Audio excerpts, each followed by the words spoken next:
ada pertanyaan bisa dilakukan di Slido ya.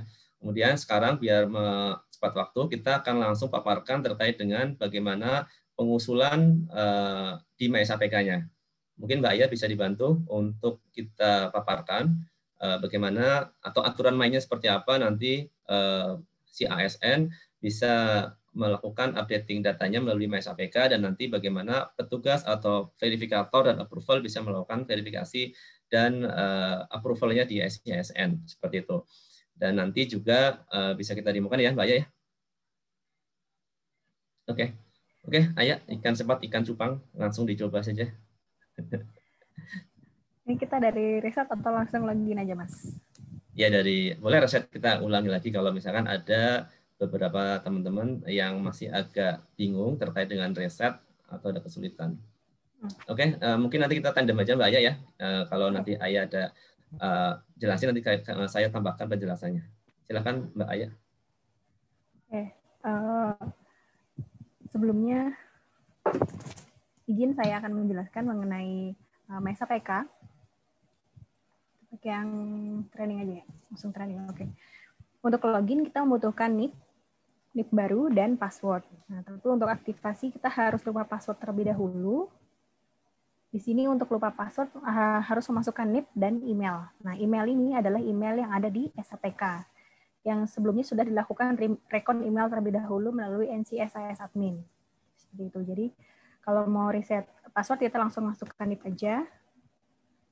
Nah, emailnya jika Bapak Ibu tidak tahu emailnya apa, masukkan aja email apapun untuk melakukan pengecekan apa sih sebenarnya email kita yang ada di SAPK. Nanti kalau misalnya email salah akan memunculkan warning seperti ini. Jadi paling nggak kita udah tahu nih clue-nya apaan. Clue yang ada di SAPK, ada yang di SAPK itu email kita apa. Ini ada ali@gmail.com. Nah, berarti ini salah emailnya, terus kita masukkan email yang benar. Nah, nanti MyS APK akan mengirimkan token ke email Bapak Ibu sekalian. Jadi kita reset aja. Ketentuannya adalah passwordnya 6 karakter, minimal 1 huruf dan 1 angka. Nah, tokennya kita harus cek ke email, karena ini token akan dikirim ke email.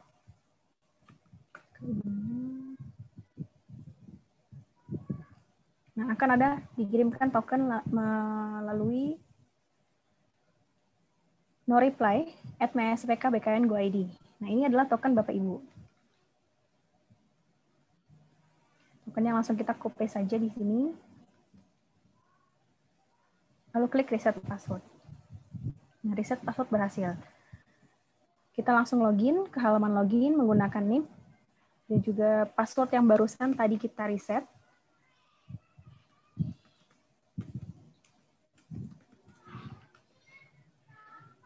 Langsung login. Nah, ini adalah login MyS APK Bapak Ibu. Oh, ini udah di sini. Coba pakai punya. Izin pakai punya Mas Dong ya, yang masih kosong. Ya, monggo.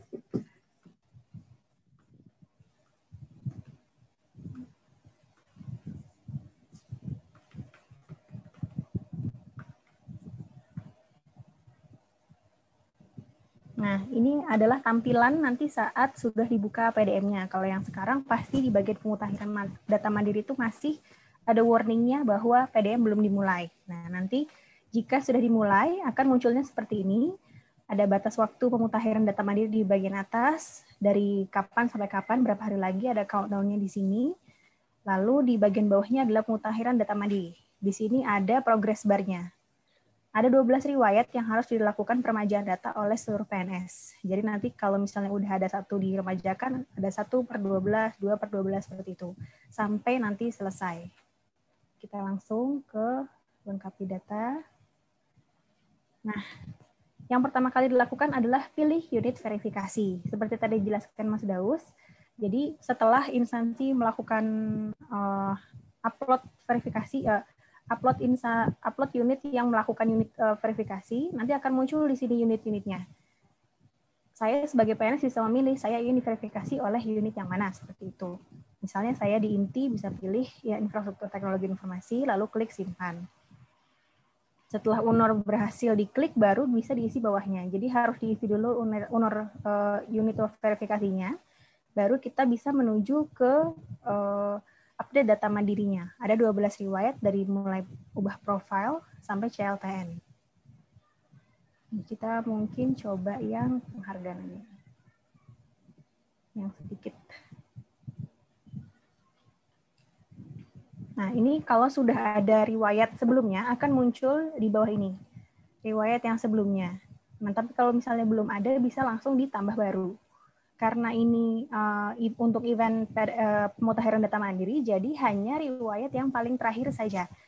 Hanya riwayat yang paling terakhir saja, kecuali yang SKP. Kalau SKP itu 2 tahun terakhir, dan keluarga. Keluarga itu harus seluruh anggota keluarga, seperti itu. Ini kita coba untuk insert yang penghargaan. Ada 3 step yang harus dilakukan. Yang pertama adalah memasukkan data, lalu ada upload data pendukung, dan ringkasan atau resume. Coba kita isikan, coba Mas Daus, 20 tahun ceritanya Mas. Tahun perolehannya 2020 misalnya. Kita masukkan nomor SK-nya dan tanggal SK. Nah, oke, kita bisa lanjutkan. Nah, ini upload dokumennya. Dokumen harus format PDF dan maksimal ukurannya 1 mega dan tidak boleh blur ya, jadi harus jelas. Kita bisa upload. Nanti ini kelihatan uploadannya apa aja yang dibutuhkan. Nah, jika sudah berhasil mengupload akan muncul checklist hijau. Kita bisa, kalau misalnya mau cek lagi bisa kembali ke sini, bisa lanjutkan lagi. Selanjutnya kalau di step 3, nah di kosong. Oke. Di step 3 kita bisa review ya, apa saja yang diisikan, apakah sudah benar atau belum. Misalnya mungkin ada typo di nomor suratnya, kita bisa klik ubah lagi di sini. Misalnya, terus dilanjutkan lagi. Sudah terupload, dilanjutkan lagi. Nah, ini ada disclaimer ya.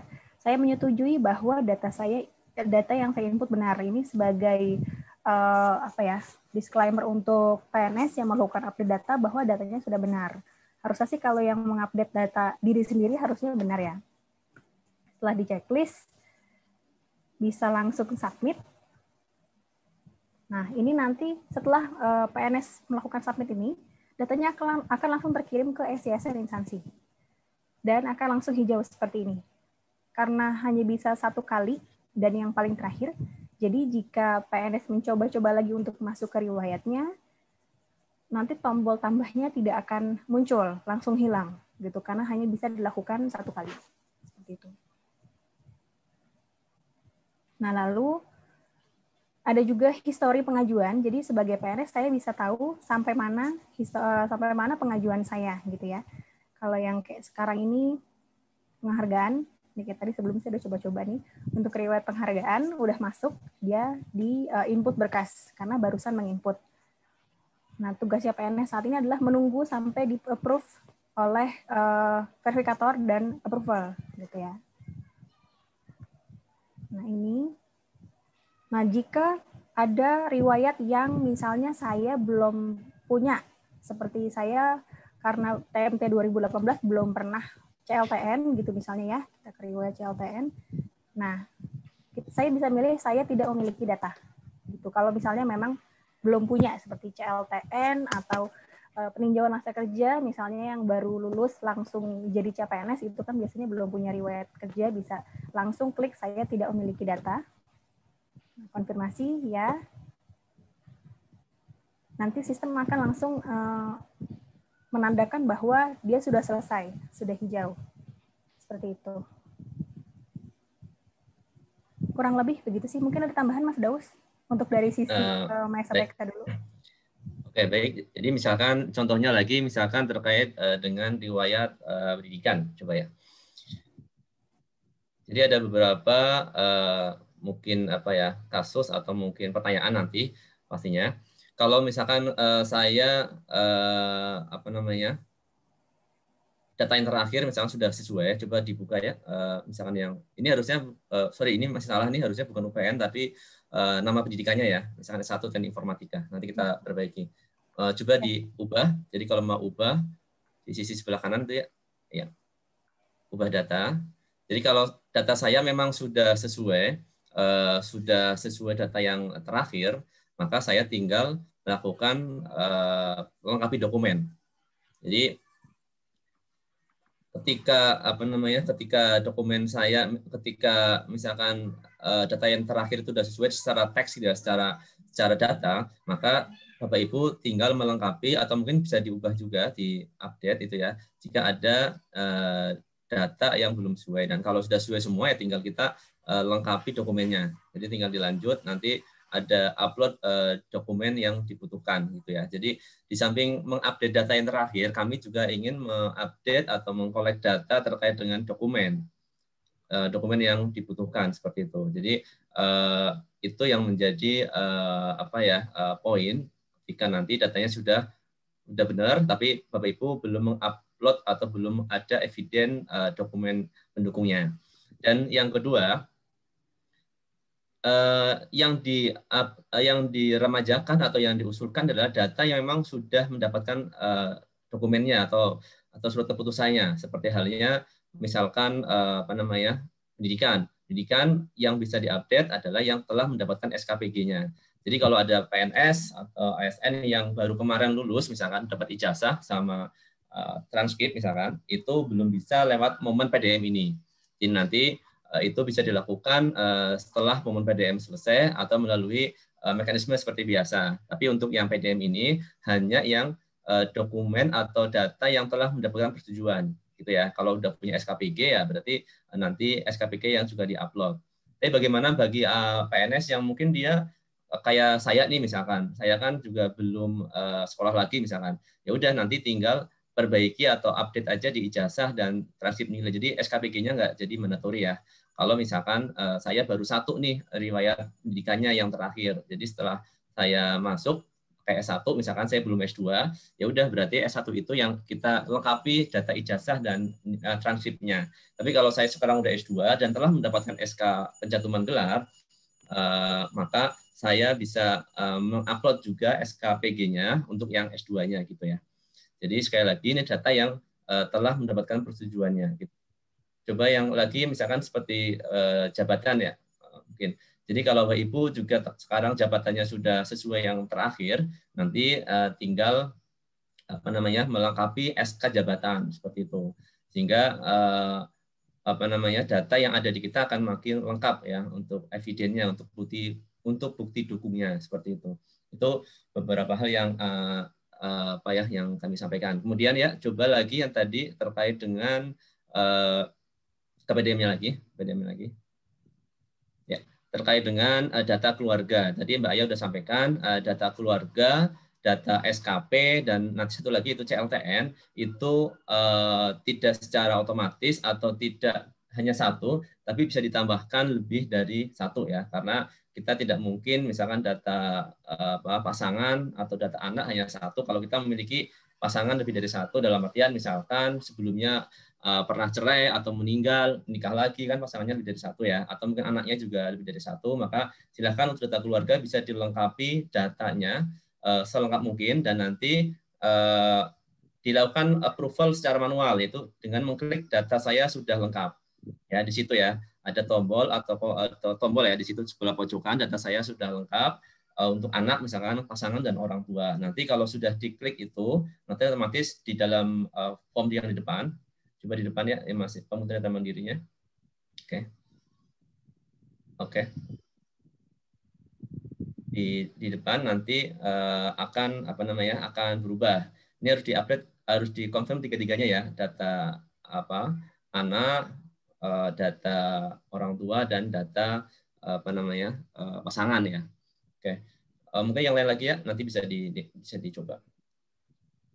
Kemudian itu jadi ada 3 riwayat yang flag-nya itu secara manual ya, keluarga, terus CLTN dan SKP. SKP juga kalau misalkan ada CPNS yang masuk belum punya SKP ya tinggal dikonfirmasi aja di situ. Saya tidak memiliki data kayak tadi Ayah sudah sampaikan ya.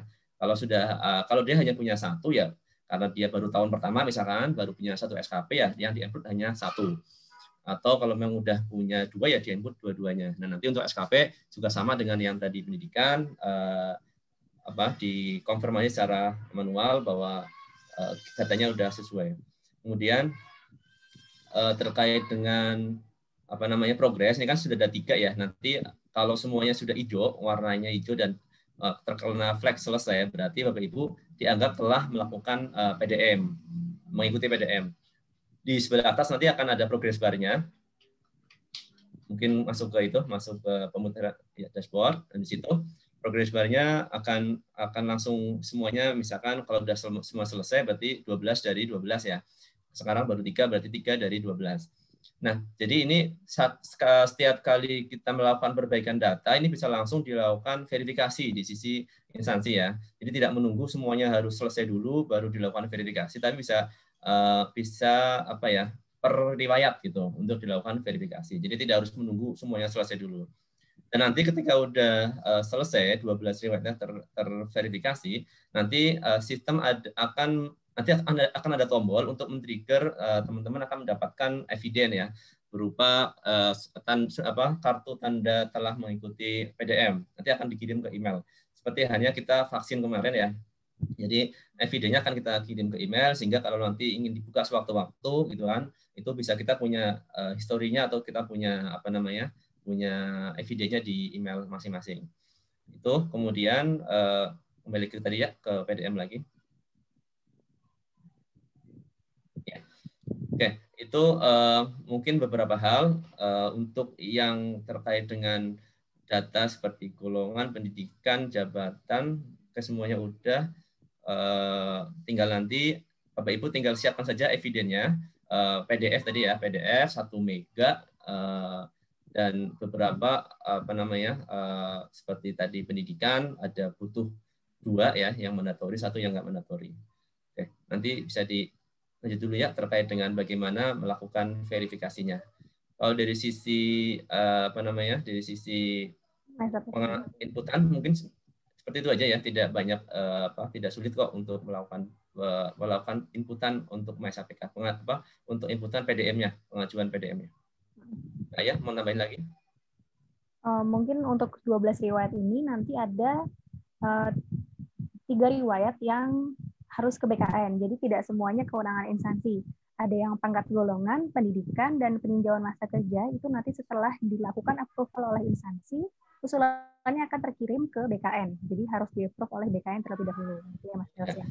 Yang PMK juga sama ya, kalau sudah dapat SK PMK-nya juga. PMK, betul. Jadi kalau kita belum punya SK itu, ya kita belum bisa ya untuk PDM ini. Ya. Tapi next, karena PDM ini kan sebenarnya ke depan kan untuk yang PDM ini lebih ke harian ya.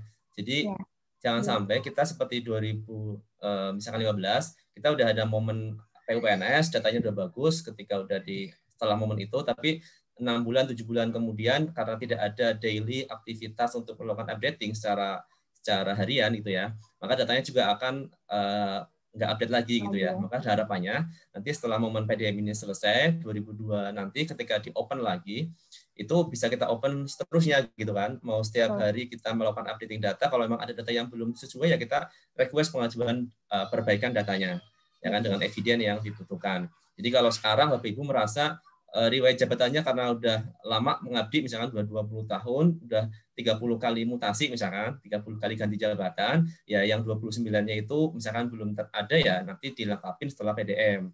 Nah, sekarang cukup melengkapi yang terakhir aja, yang terbaru gitu ya. Karena goalnya dari kegiatan ini adalah data kita terupdate ya, yang terakhir, data yang terakhir untuk updatingnya. Tapi kalau untuk melengkapi histori datanya, itu nanti setelah momen PDM selesai, kita akan buka selebar-lebarnya, seluas-luasnya untuk teman-teman bisa melengkapi sebanyak-banyaknya data yang memang menjadi bagian dari riwayat kita gitu ya. Seperti itu. Itu poin yang kami sampaikan seperti itu. Oke. Baik, mungkin kita langsung ke SISN ya, Mas ya? Ya, silakan ya. Oke. Ini Oh iya, lewat tadi yang tadi juga masih ada satu lagi.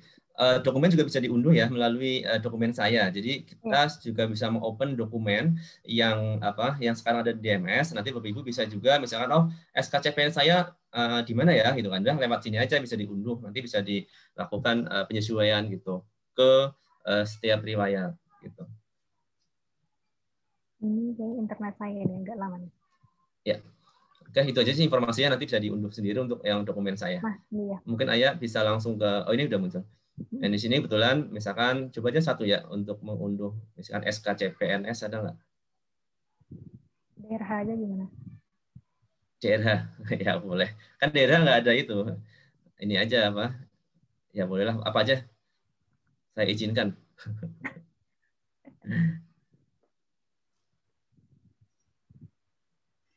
Dan nanti dokumen ini bisa menjadi eviden yang bisa membantu Bapak Ibu untuk melengkapi data yang ada.